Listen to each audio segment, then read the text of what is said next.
Hi, I'm Hinksy and I'm here at the Workshops Rail Museum at North Ipswich today. We're going to check out some of the history of rail in Queensland and I'm going to see if I can learn how to drive a train. Chugga, chugga, chugga, chugga, chugga, chugga, chugga, chugga. Toot, toot.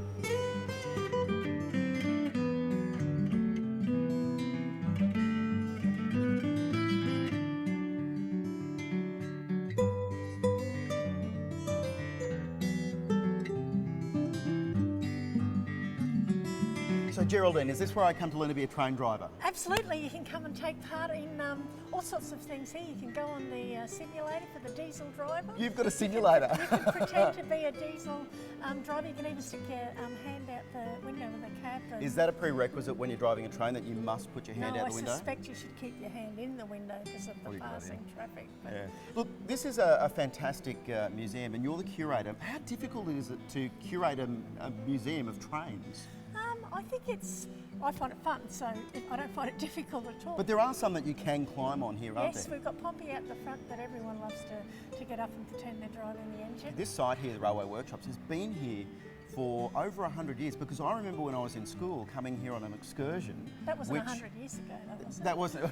Feels like it sometimes, but it was here. We've got to have this amazing tour, and it was still a working workshops at the time. It is actually still a working workshop. Is it really? The part of the workshops that are the museum, obviously, has now got a lot of displays in it, but behind the scenes there's a railway workshops that's still operating today, that's maintaining steam locomotives and carriages going forwards.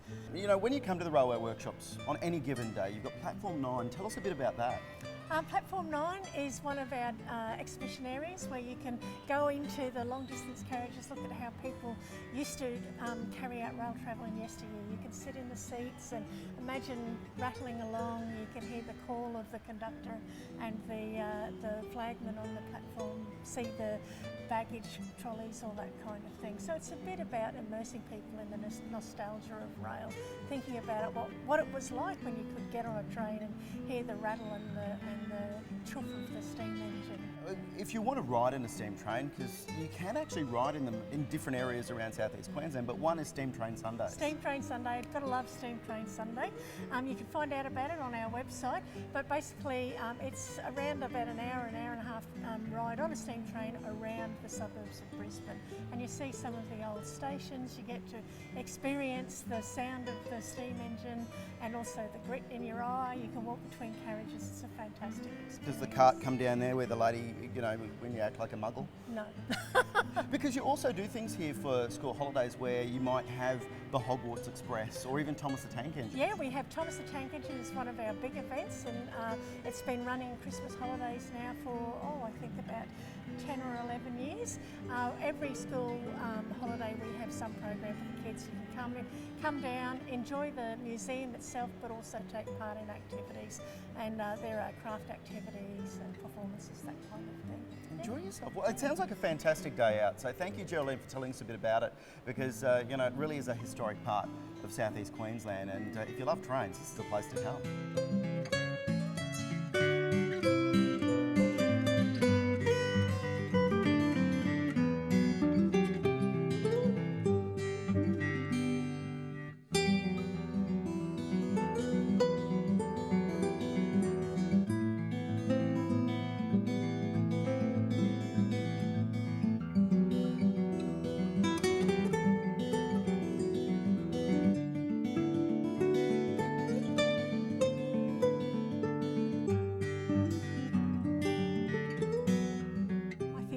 Things about working in museums, especially a rail museum, is that it's not just about big trains, it's about middle-sized and little things as well. And you know, in the storage room behind the museum is where all the really good stuff is. So we have open shelving where we can store bigger to middle-sized. Because these are like old lamps and the signals. Yep. Even the nameplates off trains and so on. And also the everyday things that they used in the railway department, things like first aid cabinets, areas where they kept their tools, even everyday stuff like how they clocked on and off when they came. So these old lamps, these were actually used on the trains? Yeah, and signalmen would use them, and there are so many different types of railway lamps that equate to different times in the history of the railways. I love the railway lamps because they've got sort of that sense of the everyday and yet the specialness of being a railway worker. We've even got a lot of signs in there. My favourite are the ones that talk about how much it would cost you for a cup of tea and a sandwich on the train. And you've got all the smaller trains over here, the model trains as well. Yes, this is a wonderful collection of model trains, and it gives you a sense of how much people love trains, that people are willing to collect these beautiful models and make the effort to keep them in pristine condition. You wouldn't fit in one of those though. I should hope not. I probably could drive one of them, it's probably the only thing I could drive.